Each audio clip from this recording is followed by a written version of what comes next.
Okay, for those of you that have joined, we're just waiting for a few more folks to join, and we will be kicking our meetup off in about 5 minutes. Thank you.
So for those that have just joined, we are going to start the meetup in about 3 minutes. Thank you.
Okay, good evening, everyone. Thank you so much for joining the AWS User Groups of Florida virtual meetup.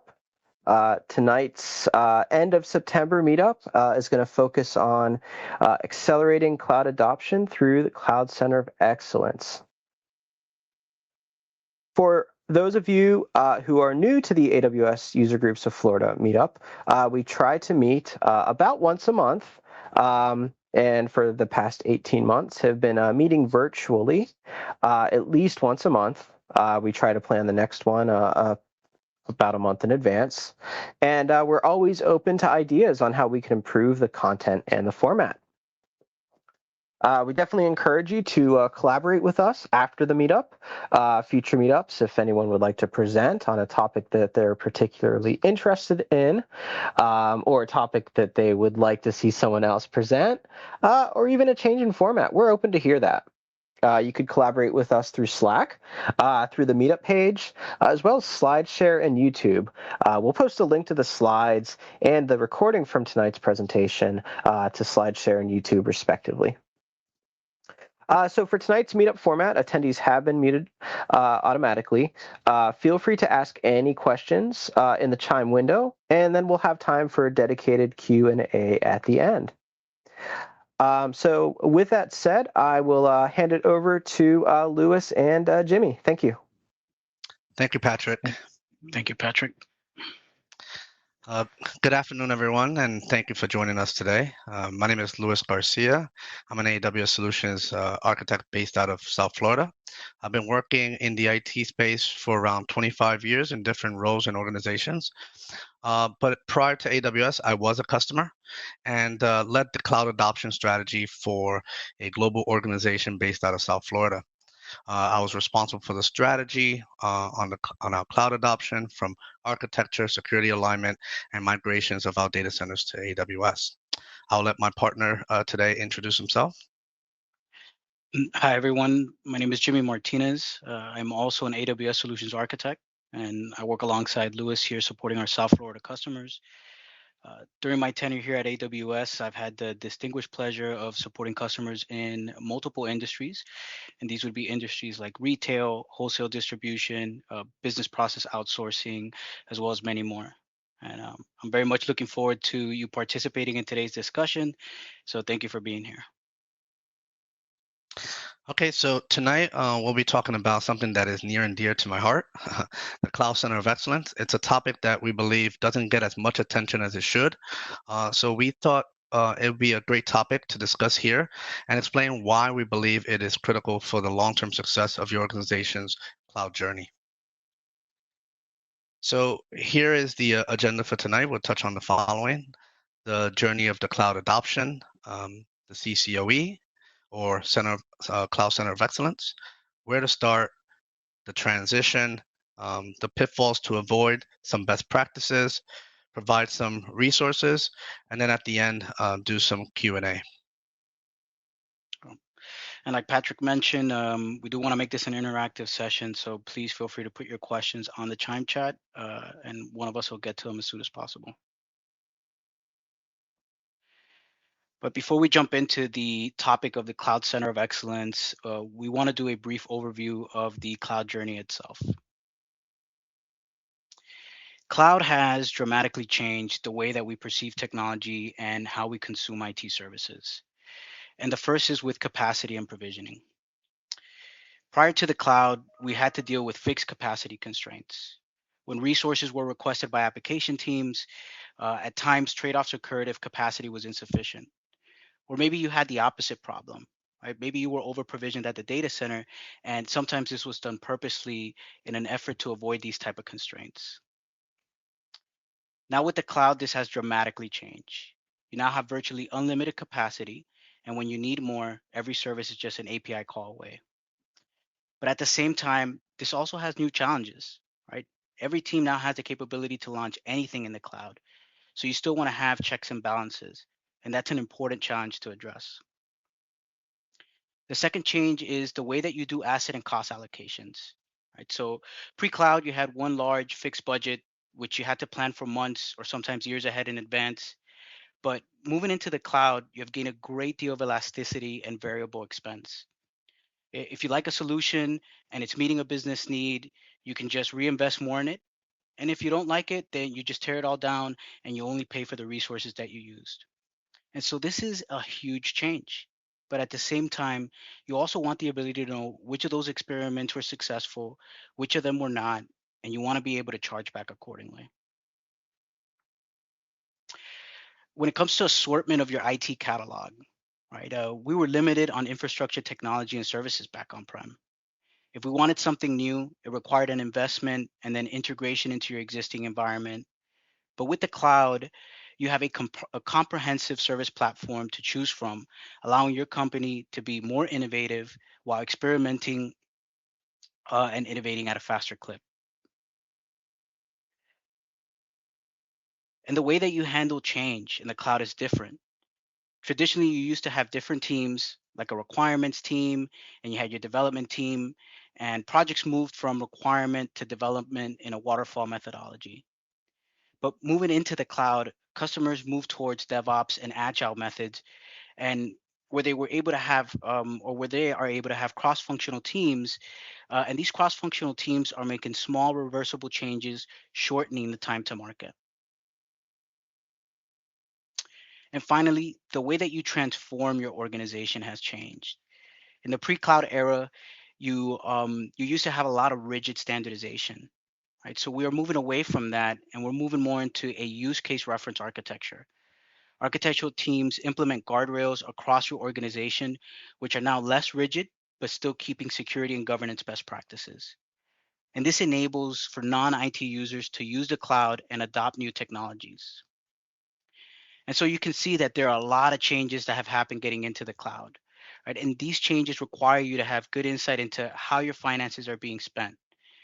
You want to have good insight into the governance and security and who can do what. And because everyone can use the cloud, you also want to make sure that you're not running into any governance or compliance challenges, right? Especially if you are in a regulated environment. So as many of the benefits as you get from moving to the cloud, there are also some challenges that need to be addressed. And today we see most organizations have two distinct paths to their next generation of infrastructure. There's cloud native or migration. And cloud native is where they started on the cloud, while migration is where they have existing infrastructure that needs to be moved across. And the customer's journey to the cloud typically involves 5 phases. There is the project phase, where AWS is evaluated and vetted on a project by project basis. And after experiencing the benefits of the cloud, customers then move to building the foundation to scale their cloud adoption. This includes creating a landing zone that's inclusive of their account structure, network connectivity, and identity management. They also begin to incorporate cloud into their operations model, and they start working towards security and compliance readiness in this foundation phase. Organizations then move to a migration phase, where they migrate mission critical applications or entire data centers to the cloud. Their goal here is to scale their adoption across a growing portfolio or across a growing portion of their IT portfolio. And modernization. This is where you're making the transformation to the cloud and you have to make a lot of decisions. What are you going to bring? What are you going to leave behind? An example we like to give here is, moving away from mainframes or moving away from older guard commercial grade relational databases like Oracle and SQL Server. And finally, you have the continuous reinvention phase. And in this stage, the operations are now in the cloud and customer focus on taking advantage of the flexibility and capabilities of AWS to transform their business. This ultimately speeds time to market as well as time to innovation. But it is between the foundation and the migration phase of your journey where you want to establish your cloud center of excellence. Doing so earlier rather than later is what will serve as a catalyst to achieving modernization and continuous reinvention for your organization's cloud adoption. And so I'd like to ask the audience here today, what stage of cloud adoption do you see your organization in? And feel free to put that answer on the chat.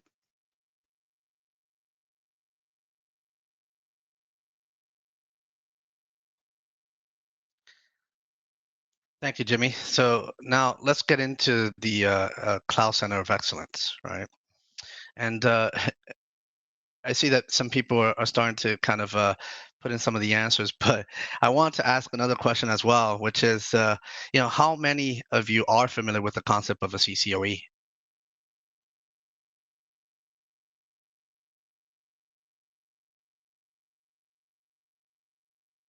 Looks like maybe we have a shy audience here. So what we're going to do, so before we get into the CCOE discussion, let's just discuss some of the challenges that the Cloud Center of Excellence addresses. So first here, in my experience, not having a proper process for collecting and understanding the business requirements is going to lead to not aligning with the business outcomes. I don't know if you have experienced this before, but having to start over because someone didn't understand the business requirements is not a good feeling. I know for me, this was something that frustrated the teams. And to prevent this, we would ask, can you provide me with the scope of work and the approval before we even start? The product teams, of course, were not happy as we were putting the brakes on, but we felt that it would be beneficial to the business for us to make sure we had everything we needed before we start to do the work. So that was a big an issue for us. Another challenge is with teams not communicating. This would delay the process as they were either not aware of the change or the project altogether. Communication and collaboration between the teams is critical. You no longer can just toss it over to the next team. With the cloud, applications require more integration with other services that are managed by different product teams. So working together is critical. I don't know about you, but for me, again, teams working in silos was really hard to deal with, and it still happens quite often. I'll give you a story. I had an executive at the time call me into his office, and he tells me, "Hey, the application team created a web application leveraging AWS Elastic Beanstalk, and he wanted to get it into production." I had to explain to him that the team set this up in a non-approved account, and it did not align to our standards. This took him by surprise as he thought they were working within an approved account and with the proper teams. Needless to say, they had to redo everything to align to the guardrails set in the account from the business. So you may be seeing a pattern here on how each areas affect our environment. So having multiple teams working in silos can result in having inconsistent architecture for the same application. This can be due to it needing to reside in another region due to latency or data sovereignty requirements. I experienced this before the CCOE being established. This created a major support nightmare as everything was done completely different. When you have inconsistencies in your environment, you are possibly leaving the organization in a vulnerable state. This can lead to audit failures or even breaches, which can impact the organization's reputation. We are now seeing that both internal and external auditors are looking more closely to your cloud environments. And as we see, these challenges can have a domino effect.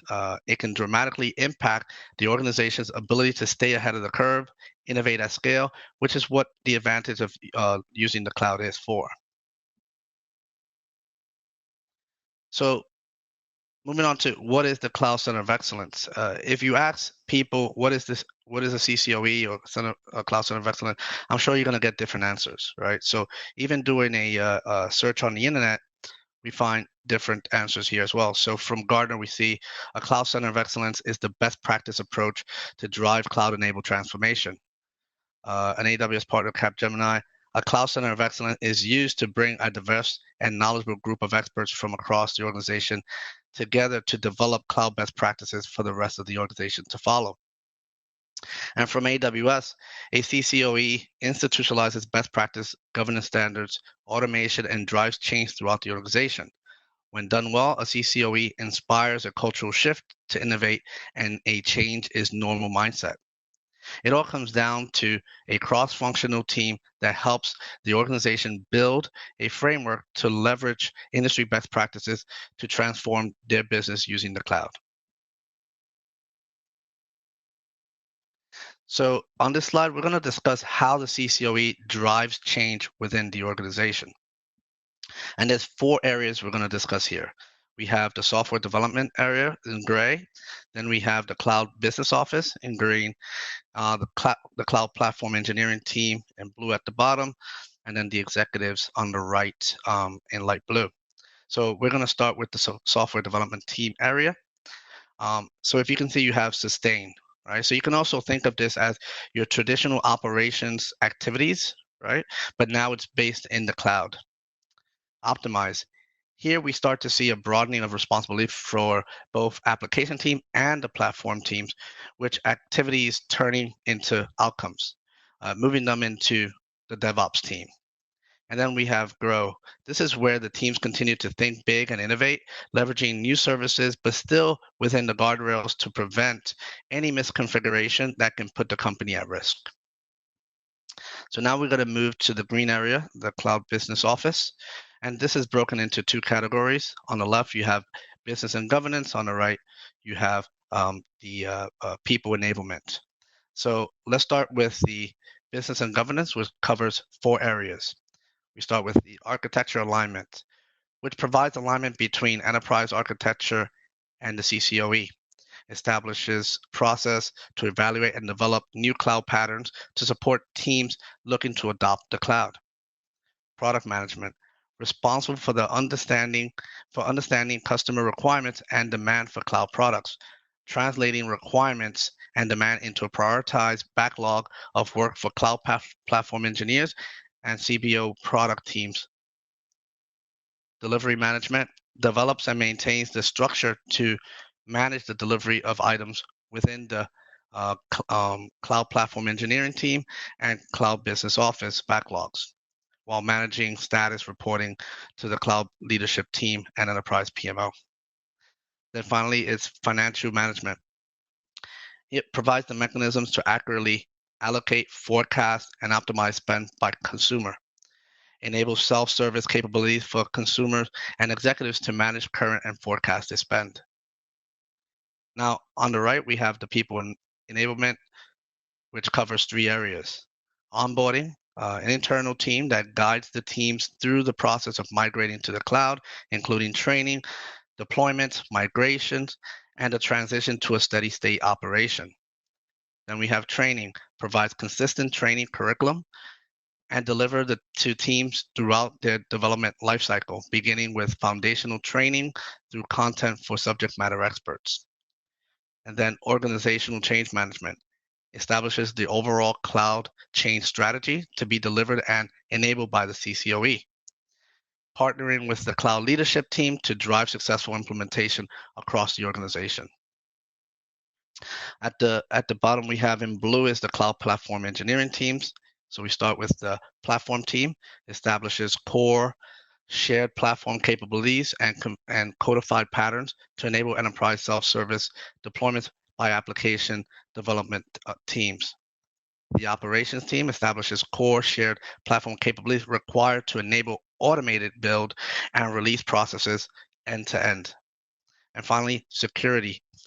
Establish codified corporate security policies and controls in the cloud, leveraging automation and self-service tools whenever possible.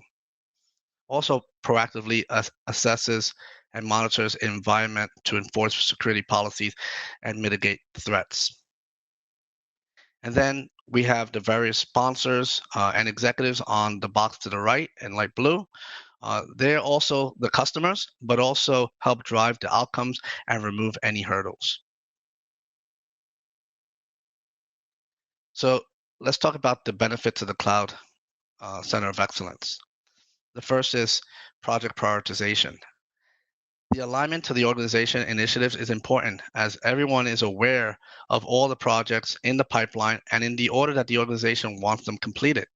In my experience, we know this will change as the business requirements change, but everyone is aware of the change and aligns to the direction of the business. No more, I didn't know that was a project, or that is not a priority for my team. This is prioritized based on leadership's direction. Better communication between the different line of businesses. This in part is because they meet often, and there is no confusion on the scope of a project. The what and the how is reviewed and discussed by the CCOE team, which is then documented and communicated to their teams. This becomes a more efficient process and moves the organization's cloud initiatives forward quickly. Because now we have alignment with the Cloud Business Office, we create and implement company-wide standards, creating reusable, stable, and secure processes via automation allows the organization to become more agile and efficient. Part of the CCOE initiative is to create alignment with the business outcomes. We have seen that companies that take this approach produce better business results than companies that have no strategy at all. Now, you are more easily able to provide the business a full view of all spend in the cloud and even break it down by environment, line of business, applications, project, even to an individual. Your finance team are now able to better forecast as they're able to see their monthly run rate, which allows the business to track and predict their spend and adjust where needed. Also, the ability to provide the line of business a view of their spend, allowing them to review their consumption and see what changes they can perform to reduce or control their spend. Stay on budget, as they say, right? Then enabling a DevOps model, adding automation, and improving the efficiencies of an organization will reduce time required to deploy, support, and operate new or existing solutions. These changes will result in major cost reductions overall. Last but not least, governance and security standards. Now you have full oversight of your environments. What is being implemented and by whom? Implementing guardrails, automating security standards for monitoring, logging, and access allows for your teams to be innovative and agile, but at the same time in a secure and controlled manner. Thank you for that, Louis. So we wanted to share with you a customer case study, and serving as one of our more recent examples of successful cloud adoption through establishing a CCOE is XL Axiata. And XL Axiata is Indonesia's second largest telecommunications provider with more than 56 million subscribers. Right? Their vision is to emerge as the #1 converged player in the local market with the highest net promoter score. Reducing costs, promoting innovation, and accelerating time to market are among some of its goals to achieving peak customer satisfaction. They chose Amazon Web Services to help establish its cloud center of excellence. The focus of the CCOE is to power teams across their organization to own their projects and become change agents for modern technical telco operations. Security and privacy by design are principles in the new approach to their business. And one of the first tasks of the CCOE was to set up an AWS landing zone. An AWS landing zone provides a baseline environment for identity and access management, governance, and data security. And XL Axiata is currently running over 70 initiatives with more than 100 smaller projects. Its security team comprises of just 10 members, while the telco employs about 80 developers. And with such a small security team, they've been able to achieve security and compliance readiness in a relatively short time. Some other key accomplishments is reduction of provision time, right? Provisioning resources, even for their mission critical workloads such as SAP, often took 6 to 8 weeks in the data center. On AWS, provisioning is accomplished in a matter of hours or 1 to 2 days for larger projects. And across cost savings, XL Axiata has standardized right sizing of instances to only pay for what they need. And compared to on-premises, where they needed to over-provision to ensure availability for their customers, the telco is now estimating a 30% cost savings by the time it completes their full migration in 2022. And as far as improving scalability, since the CCOE has been established to lead their cloud journey, XL Axiata has transitioned from monolithic to microservice-oriented architectures. And since it began its migration journey 3 years ago, they have performed more than 100 API integrations with partners including banks and content developers. Their case study is just a great example of how establishing a CCOE early on will accelerate your cloud adoption journey. So here's another question for the audience. How many of you have established a CCOE in your organization? Again, feel free to put your answer on the Chime chat.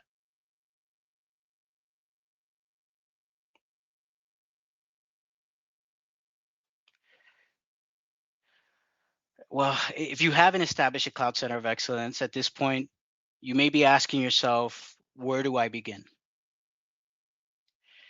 And there are so many different ways that cloud adoption starts for an organization, right? We've seen journeys that actually start with a top-down approach, where a C-level executive went to an event and was inspired on incorporating the benefits of the cloud to the value stream of their organization. But if your journey was anything like ours when we were customers, then it may have started with a lone wolf or a small group of visionaries that were looking to better and a more efficient way to deliver on the backlog of work in progress. These folks become the small, empowered, and accountable product team, or the tiger team as we like to call them, that owns the outcome for envisioning the cloud strategy. They begin to establish the cloud service and migrate the first few applications. At Amazon, we call these two peaks of teams, and they are an autonomous, cross-functional team to identify, rationalize, and achieve business and technology objectives in a defined opportunity area. These teams should be no bigger than what can be fed with 2 boxes of pizza. And where we see the Tiger team work well is where you have someone like a product manager who initially takes on the majority of the function of the cloud business office that Lewis was talking about.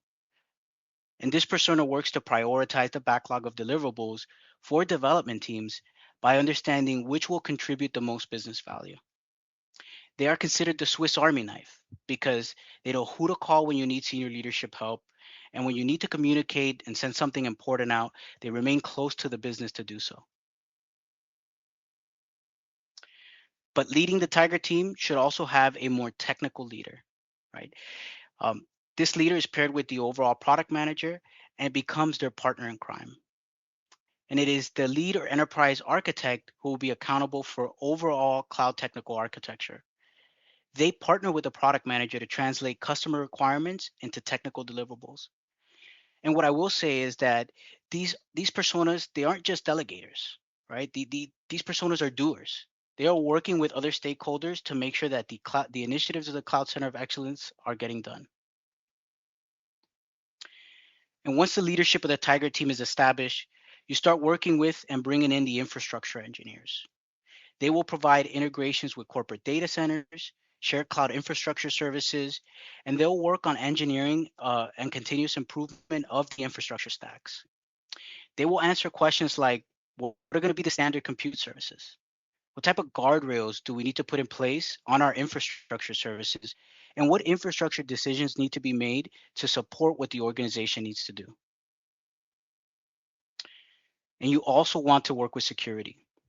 You cannot leave security out from your two peaks of team, right? They need to be involved to provide standards for ongoing security and compliance within the application stacks, as well as your cloud environment. And whether you follow DevOps practices today or whether you're moving towards it, you want to bring in security early and incorporate it into your development pipelines. And then you need to work with operations, right? Who's building the runbooks? Operations at the table of your Tiger team will provide outcomes to facilitate the successful deployment of applications on your infrastructure stacks. And when you work to build these runbooks and playbooks so that these processes and reference architectures are repeatable, you build a machine of greater efficiencies for time to market. They will also be responsible for operational health. So think of your metrics, your logging, alerting, inventory and capacity planning, as well as billing and tagging management. And finally, we have our application engineers. These will be representatives of the first moving application teams.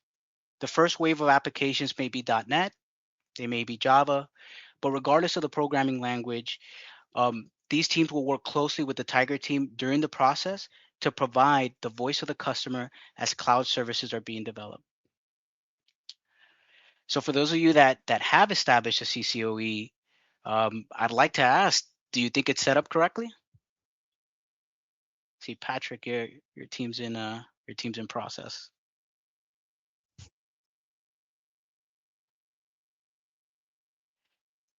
So maybe you already have a Tiger team and it's been well established, but you feel it needs to scale in order to keep up with the momentum of cloud adoption at your organization. But how do we do it, right? How do we go from Tiger team to CCOE? And so as your organization grows and we start thinking about going all into the cloud, we need a bigger CCOE. And as adoption of cloud services expands, more people are needed to complete the scope in a desired time. The key thing here is that the types of people that founded your Tiger team are always going to be there, right? You do not want to grow the size of your Tiger team. Instead, you want to break it apart into additional teams, right? They will remain as cross-functional product teams that take ownership of additional outcomes. Again, we do not want siloed teams. And so what you'll see here is under cloud engineering, right? And by the way, these are team names. These are not roles. If you look at infrastructure, there's a lot of blue there. There's a lot of infrastructure people, but what you're also going to see is security and operations on that team. And you're going to see the same across operations and security engineering, right? We still need to keep that cross-functional growth within these segmented teams. And while the cloud business office may have started off with that one individual product manager, our Swiss Army knife, as we so called them, well, they now get a bigger support agency. Under the CBO, they start thinking about enterprise architecture, which is both from a technical perspective as well as a business perspective. As for marketing, you want to continue to evangelize the CCOE. These teams need to go out and they need to speak the wonders of what it's doing for your organization, right? If one part of the organization moved to the cloud and is being really successful, you're going to notice that executive leadership is going to start asking, well, why aren't other parts of the organization doing the same? And this is critical because executive leaders, such as your CIOs, your CTOs, your CISOs, CFOs, and CEOs, they drive change, right? And they're going to be able to provide you the support and remove any roadblocks that may come ahead. And then you have governance, right? And this fits both technical and business as well. This should also have consideration for legal and compliance teams. They'll need to understand the nuances of how cloud platforms provide their services. At times, this can delay your cloud expansion if there isn't proper understanding from these personas. And finally, we want to know what we're spending, and you want to know and be very careful on why. IT finance and procurement will need to understand the cloud economics, which is different than your traditional on-premises spend. Procurement has its own challenges. For example, purchasing from the AWS marketplace, click-through agreements, right? Different licensing and pricing models. Procurement needs to be aware of how this works.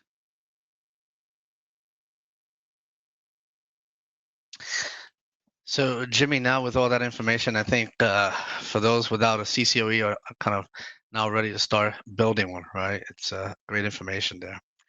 I hope so. but before we do, let's discuss some of the pitfalls to avoid that can adversely affect the success of your CCOE. So we're going to start with the lack of executive support, right? Not seeking support from your leadership early is a common mistake. You want them on your side early on to drive the change from the top down and remove any hurdles. You know, as Jimmy described earlier with transitioning to the CCOE, leadership involvement is critical to ensure everyone is aligned to the business outcomes. To effectively make change on the cloud, different teams across many different groups will need to be involved. If the executive leadership over those different groups are not aligned, the cloud adoption will stall. Another pitfall, not understanding the role of the CCOE. You know, cloud transformations have a lot of moving parts and often under aggressive timelines. Some organizations build a CCOE because they heard it was important for successful cloud transformation, but they truly don't understand why. The build out of a CCOE needs to tie into specific business outcomes. A CCOE should bring together cloud-focused resources from different teams across the organization under one team to improve cohesiveness, collaboration, and a common sense of ownership. They should also embrace DevOps and Agile methodologies to drive faster and more effective change. The next one is, as we already know, lack of communication. We all know communication is critical to a successful cloud transformation, and having a lack of communication impacts the organization's ability to effectively navigate the cloud journey. By distributing clear and transparent details about its processes, activities, and status, the CCOE maintains alignment with leadership and different lines of business and other stakeholders. Another is still executing in a traditional way, not adopting the DevOps model across an organization is a common reason why CCOE fail to provide value. DevOps-based organizations evolve and improve environments faster than organizations using traditional development and infrastructure management processes. This speed enables organizations to better serve their customers and compete more effectively in the market. One of the key concepts of the CCOE should implement and drive is using of guardrails. Rather than defining all of the rules and restrictions, the CCOE is most effective when establishing higher level rules or guardrails. This allows for the agility. Now, trying to adopt many services up front, we know that the cloud provides many more services than on-prem. For example, AWS currently has over 200 services and is still growing. Trying to adopt a few of the services could be challenging, let alone dozens of them. You want to start with the core services that align to your business requirements and not overdo it. If you still find this challenges with this, another effective way for companies new to the cloud is to seek help from AWS professional services or an AWS partner. Now, finally, we all want to start with the perfect functional CCOE. This at times is not possible. It pays to start small and early. Companies that try to do too much at once often stall and become discouraged. This applies when building a CCOE as well. Often companies don't initially have all the cloud skills they need to build their ideal CCOE. So build your CCOE with the core group of cloud skilled individuals and continue to evolve the group as the adoption grows. Today, you find that companies consuming services from the cloud are expected to have more oversight than before, as the cloud has to be managed differently than on-premise. So let's talk about the best practices and recommendations. If you do a search on the internet, you'll find that many sites provide slightly different versions of best practices, but most are the same. Today, I want to touch on some that helped me during my cloud journey. So the first one is building a CCOE. We already know that the cloud adoption will have many or have an enormous impact on your company, more from traditional methods to having developers now create and modify their infrastructure requirements using software. The implication of such power for both dazzling and frightening. I know it was for me, as this came with some real concerns on how do we allow them to be agile and not impact their ability to innovate. This is where we understood we needed to build the Cloud Center of Excellence and a Cloud Business Office. The CCOE commissioned guardrails that allowed for the DevOps model to work, but work within the oversight and security requirements to ensure the business was not at risk.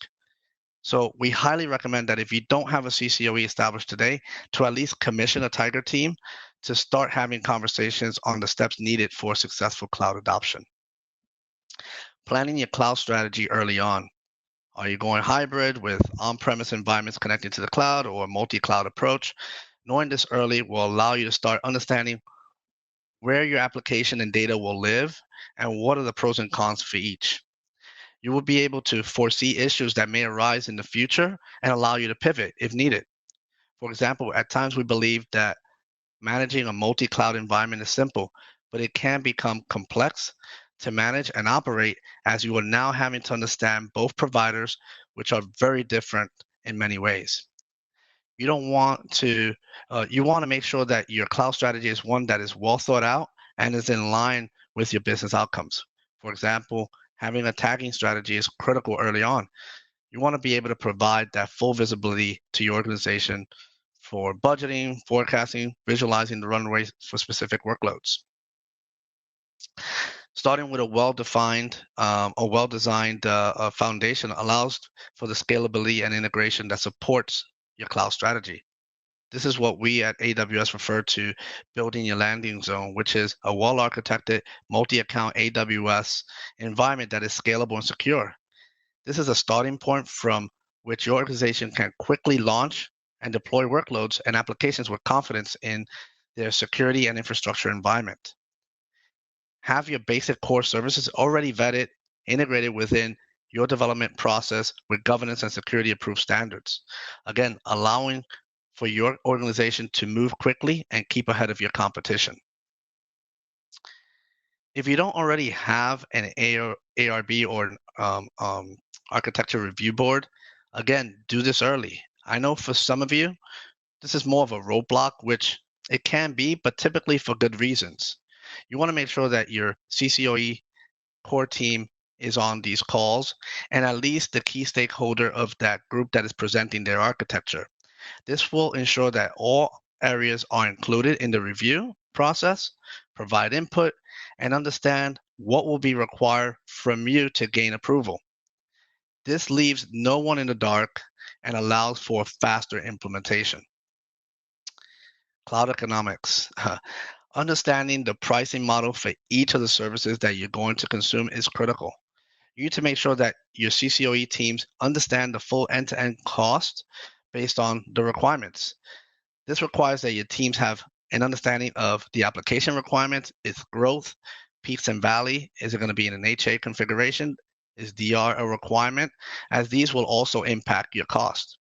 In my experience, I've seen miscalculations dramatically impact the organization's overall IT budget, not just for that line of business. Another critical thing for me is that I highly recommend that before you start to move any critical workload into the cloud, that you understand the support plans and choose the one that best meets your requirements. Once you decide on the support plan, make sure that all of your team members involved in supporting your cloud environment have the permissions to open a ticket, but also understand how to engage support and escalate if needed. You'd be surprised how many customers don't understand the process, especially when they really need it. And lastly, you'll find most organizations will have the likes of AWS professional services or an AWS partner to help expedite their cloud adoption. And this also applies to building the CCOE strategy. This will allow you to leverage the experience that AWS and its partners have acquired from working with hundreds of companies that were once in your shoes. This can be a sizable investment, but it's worth it. It will remove a lot of the guesswork, gain real world best practices with custom approach to meet your specific requirements. The AWS Cloud Adoption Framework has helped many organizations develop and execute efficient and effective plans for their cloud adoption journey. Thank you for that, Louis. Definitely some good best practices and recommendations. So before we wrap this up, like we mentioned, we want to leave you with some resources here, starting off with books to read or to listen to. Right? Most of these are available on Audible. For IT and business executives, right, the Phoenix Project and the Unicorn Project, these are two books with a fictitious narrative on reasons why going from waterfall to agile and DevOps is a good approach to improving speed to market.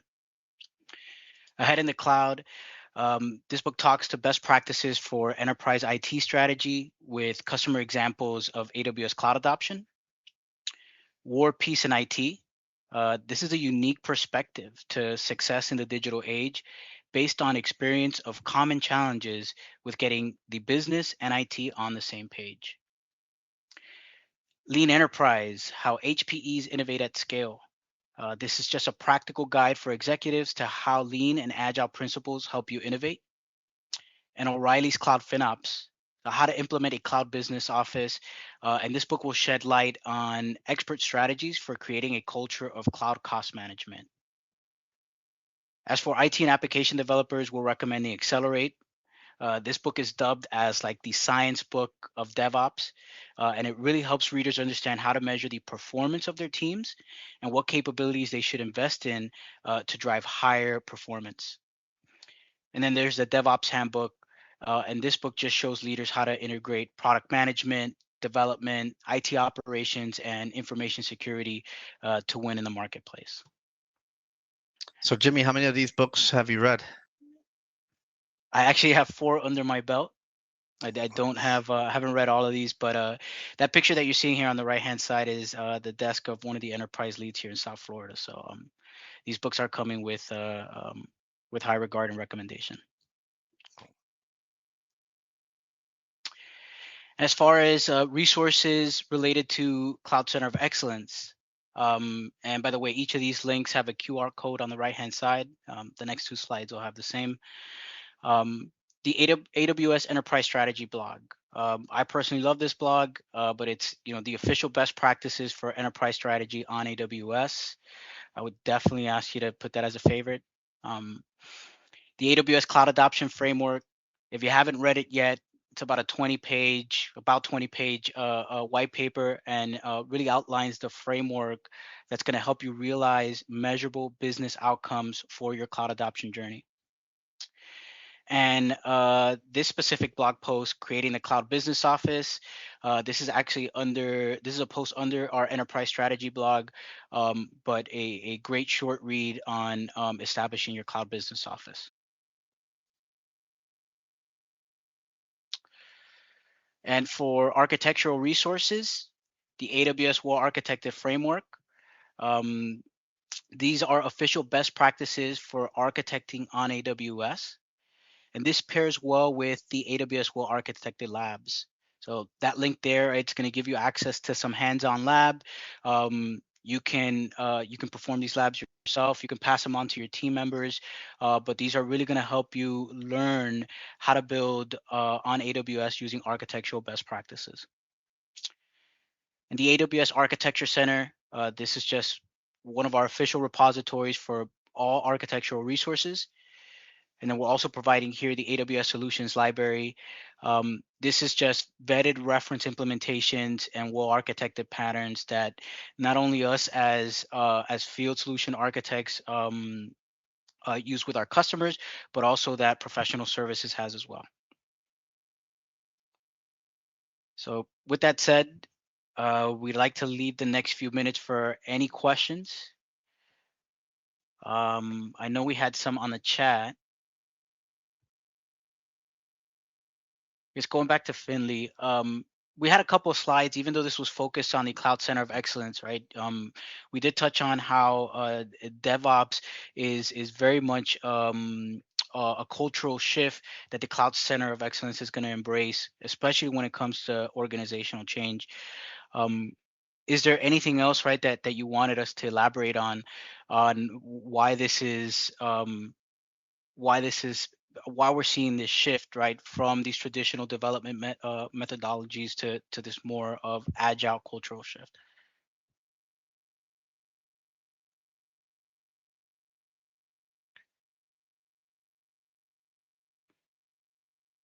And I guess one point that I'll make there, right, and a theme that you probably heard throughout our presentation is, the being able to iterate often. That agility, right, that even that cloud services like what AWS provides is going to be able to give development teams. So you want to be able to fail fast, and that is what I would say a precondition into just faster speed to innovation.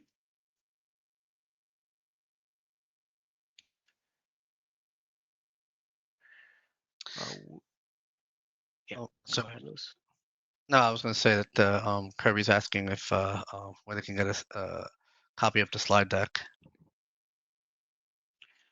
Yep. Yeah, Patrick, I believe you mentioned that you were going to make that available to the participants, or there was going to be a link available at the end of our presentation here. That's right. Yeah, in about a day or two after tonight's meetup, we'll get it uploaded to SlideShare, and we'll update the event on Meetup with the link, so it's handy for everyone. And we'll do the same for the recording as well. Great. And I just want to leave everyone off with, regardless of where you are in the cloud adoption, small, medium, large, having this framework is really important, because what's going to happen is that you're going to start to notice that, you kind of start with a single workload, and it quickly starts to kind of have that snowball effect. And then the consumption of the cloud just gets bigger, bigger, and bigger. And then you're trying to now plug in all of these pieces to that snowball, like your security. We have gaps here, we have and trying to remediate as the business is kind of already gone down, and it's a big it's going to be harder to manage. So it's always good, regardless of how small you start, to put some oversight, put the guardrails, start early, know who has access. All that's very important.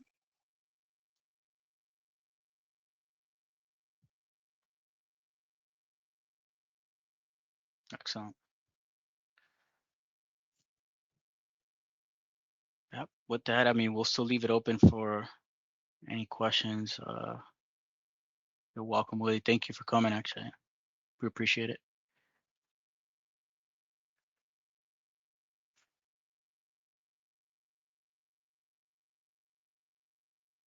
Thank you, Shri. Okay. Yeah, Patrick, with that, I think we're good. Yeah, no, thank you so much, Jimmy and Lewis. And Lewis, it's good to see you again. It's been a while. This is again an awesome presentation, extremely pertinent for some of the stuff I'm doing with our organization and starting the framework for CCOE. As a matter of fact, some of the folks are on my team are going to be surprised to even hear that because we're so early in the process.